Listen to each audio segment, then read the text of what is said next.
Unlike human actions, nature cannot be blamed. Even in tragedy, it does no wrong. It simply follows its course. Its unpredictability is part of its truth, and sometimes even those who love it most find themselves in harm's way.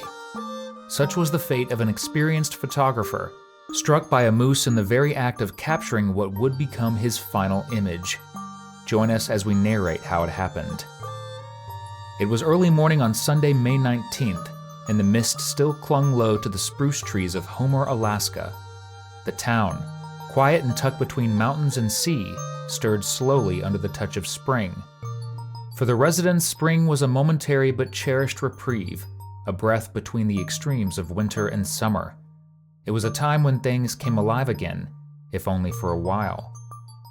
Dale Chorman, 70 years old and never one to waste a morning, was already awake.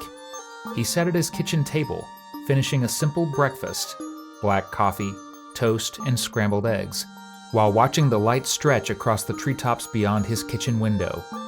Dale had been rising before dawn most of his life, a habit born of early job sites and decades teaching high school shop class. Retirement hadn't dulled the instinct. If anything, it sharpened it. Now his mornings were filled with purpose of a quieter sort. Careful woodworking, long walks, and photography trips into the woods that shaped his life. Though born in Fairbanks, Dale had made Homer his home since the early 1970s. His father had worked the oil pipeline as a heavy equipment operator. His mother kept a greenhouse full of wildflowers and herbs. From them, Dale inherited an appreciation for labor and the land. He became a carpenter by trade, but his heart belonged to the rhythms of the wild. In his early 30s, Dale had built a 2-story cabin with his own hands on a wooded plot just north of town. He and his wife Elaine had raised their son there amid the whisper of spruce needles and the cry of distant loons. It was the kind of home that stood as both shelter and legacy. Though Dale had always been drawn to nature, it wasn't until his 50s that he took photography seriously. What began as a few backyard shots of moose or birds at the feeder had grown into something more, a pursuit of patience and stillness. He'd spend hours in one place, barely breathing, waiting for a raven to lift from a branch or a lynx to ghost across the snow. He recorded every photo by hand in neat script inside leather-bound albums, each entry a memory and a lesson. Those who knew Dale spoke of his reverence for the wild. He didn't approach animals out of thrill or bravado, but with the quiet respect of someone who had learned the boundaries and honored them. He had no interest in drama or danger. He wanted the moment, fleeting and unforced, when an animal behaved as if the camera weren't even there. One of his favorite subjects had always been sandhill cranes. Each spring, they arrived in pairs or clusters, their long legs and prehistoric calls lending a haunting note to the marshes. Dale would rise before first light to track their movements, photographing them in silhouette against the sunrise or framed mid-step in the shallows. But that spring, he had a new goal, capturing a moose calf in its first days of life. It was an ambitious undertaking. Newborn calves are hidden deep in thick brush, kept out of sight by mothers that are, in Dale's own words, as fierce as grizzly bears when it comes to protecting their young. He had seen many moose over the years, crossing his yard, lingering near roadsides, but never a calf so fresh from birth. The challenge was as much about timing as it was about caution. Too early and you risk disturbing a vulnerable animal. Too late and the calves were already on the move, harder to find and even harder to photograph. But Dale was patient, and when a neighbor mentioned spotting a cow moose with the newborn twins near an overgrown lot just a quarter mile from his house, he knew this might be his chance. He called his longtime friend and hiking companion, someone he'd shared dozens of treks and quiet mornings with over the years.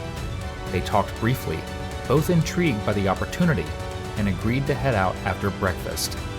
By 8:30, they were moving quietly through the damp forest floor, cameras slung across their chests, boots brushing softly through the ferns. Dale led the way, pausing now and then to check for signs, tracks, broken branches, the lingering musk of moose in the air. The woods felt hushed in that early hour, alive but muted. A jay chattered somewhere behind them. A squirrel flicks its tail on a mossy branch. Everything else was still. Dale loved this kind of silence, the listening kind, when every movement felt purposeful and the world seemed to hold its breath. They reached the edge of the lot, a stretch of tangled growth half swallowed by alder and thistle. It had once been cleared decades earlier for a shed that never got built, and now it was a prime nesting ground, dense, quiet, and untouched. Dale motioned for his friend to stay low. They moved carefully now, slower than before, scanning the underbrush. Dale lifted his camera and adjusted the lens, checking the light, calculating the angle. Then from the thicket ahead they heard it, a faint snuffling breath, followed by the whisper of hooves against leaves. Dale's pulse quickened, but his hands remained steady. Through the glass of his lens he caught a glimpse of something small, brown, and trembling beneath the ferns. A moose calf, still damp with birth, its legs folded beneath it like twigs. He didn't lift the camera right away. He just watched. The cow stood nearby, half concealed, her massive body shielding the young one from wind, sound, and eyes. Dale knew better than to get closer. The frame would come when it was meant to. For now he crouched low in the damp moss, heart full, breath slow, and waited. For light, for movement, for the kind of image he had spent a lifetime learning how to see. Dale exhaled, the kind of breath one takes when something long-awaited finally arrives. It had been weeks of patient tracking, watching snow recede from the forest floor and the rivers break free from their icy prisons. Spring in Alaska was a fleeting miracle, and for wildlife photographers like Dale Chorman, it was the moment the world came alive again. He slowly raised his camera, adjusting the lens with care. He could feel his pulse in his fingers, not from fear but anticipation. Less than 30 yards away, the cow moose and her two calves grazed in a patch of young willow shoots. The cow had not yet seen them. Her ears flicked toward birdsong, not footsteps. The calves took clumsy steps forward, all knees and gawky innocence. Dale was still, his eye on the viewfinder, the muscles in his back tense with concentration. He knew better than to linger long. Moose were unpredictable, especially cows with young. He had photographed dozens over his career, each with its own posture, its own rhythm. But something about this moment, the quality of light, the serenity of the calves, felt pure. But then everything changed. The cow's head turned sharply, her wide eyes fixed on them, her ears pinned back, her shoulder hunched in that unmistakable coiled posture. Dale recognized the signals immediately. This wasn't curiosity. This was defense.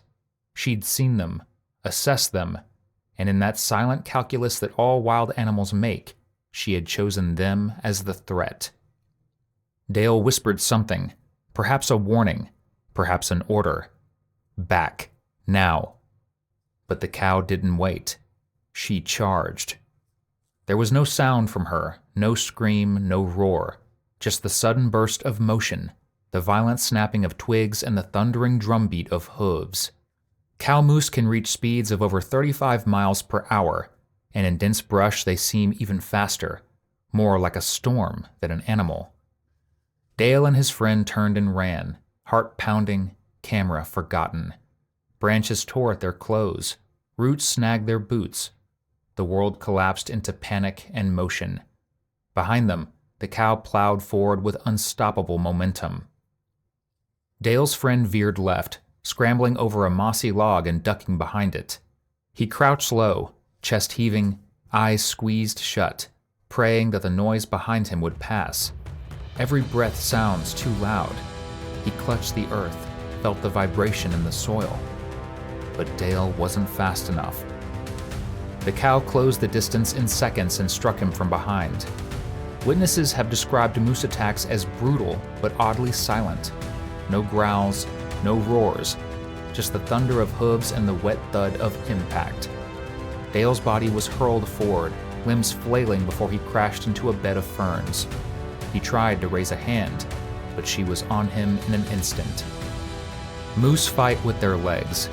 They don't bite. They trample, stomp, and kick. The cow reared and came down again and again, her sharp hooves striking with terrifying precision. A single blow can crush a rib cage or fracture a skull, and Dale took more than one. And then suddenly it stopped. The forest went quiet, except for the rustle of leaves and the distant cry of a jay. The cow stood for a moment, towering and immense, her sides heaving. Her calves, wide-eyed and confused, waited behind her. Satisfied the threat was neutralized, she turned and walked back into the trees, her hooves silent on the pine needle-covered floor. When Dale's friend finally emerged, trembling and unsure if the cow had truly gone, he found Dale lying still among flattened ferns and broken branches. Blood stained his jacket in dark, spreading blotches. His camera was shattered beneath him, lens cracked, body splintered. There was no pulse. He didn't touch the body. He couldn't. He knelt there, whispering Dale's name, then fumbling for his phone with shaking hands. The call to 911 felt unreal, the dispatcher's voice a distant, ghostly echo.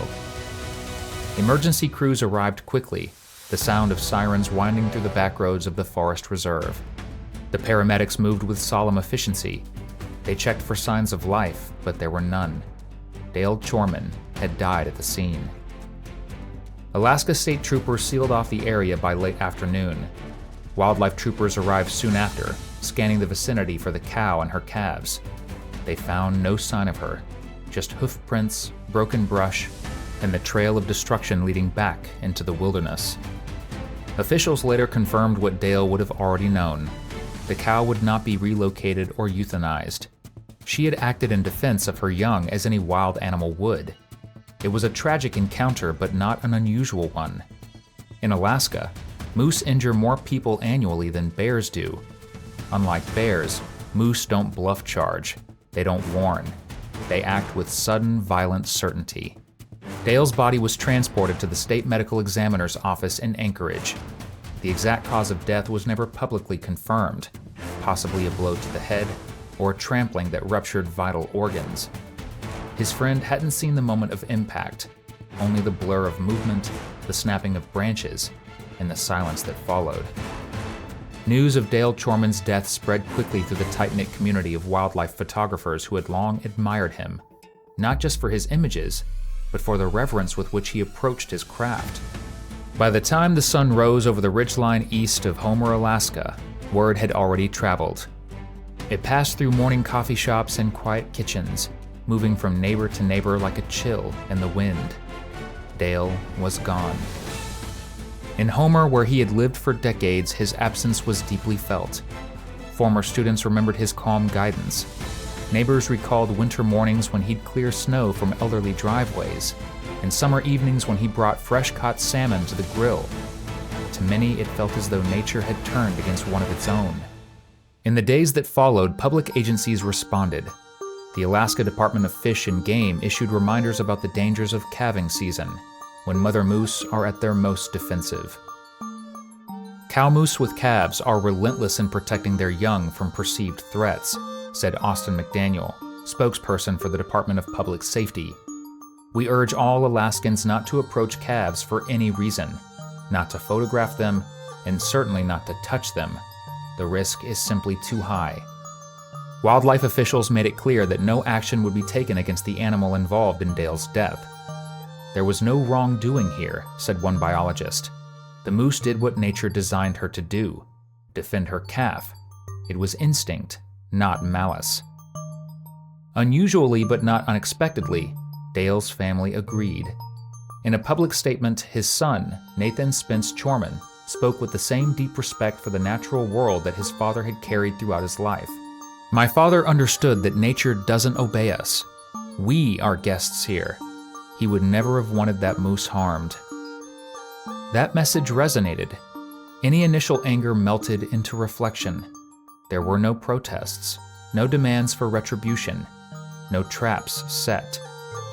Instead, the community responded as Dale might have hoped, with kindness and quiet acts of remembrance. Neighbors brought food to his doorstep and even planted wildflowers in his honor. His memorial was held that Friday by the edge of Kachemak Bay. It was one of Dale's favorite places. Years ago, he had taken one of his most iconic images there, a moose standing silhouetted in the shallows at sunset, as if keeping watch over the bay. Friends stood beneath the open sky and shared memories, not just of Dale's photography, but of his dry humor and delight in quiet things. Elaine, his wife of 48 years, placed his old camera on a driftwood bench overlooking the water. His grandchildren released small paper boats, each carrying a message written in a child's hand. "Goodbye, Grandpa. You were brave. We love you." Nathan spoke last. "We can't fence off the wild," he said, and Dad never wanted to. He understood that the same instinct that makes a mother moose dangerous is what makes nature beautiful. We live here because it's wild.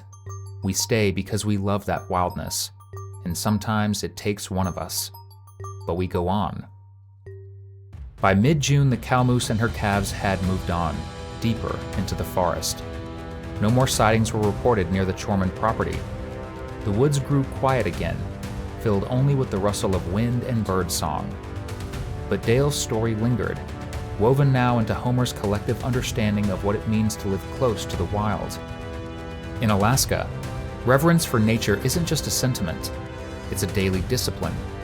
You don't feed wild animals. You don't chase them for photographs. You don't mistake their stillness for peace. And you don't blame a storm for breaking a tree.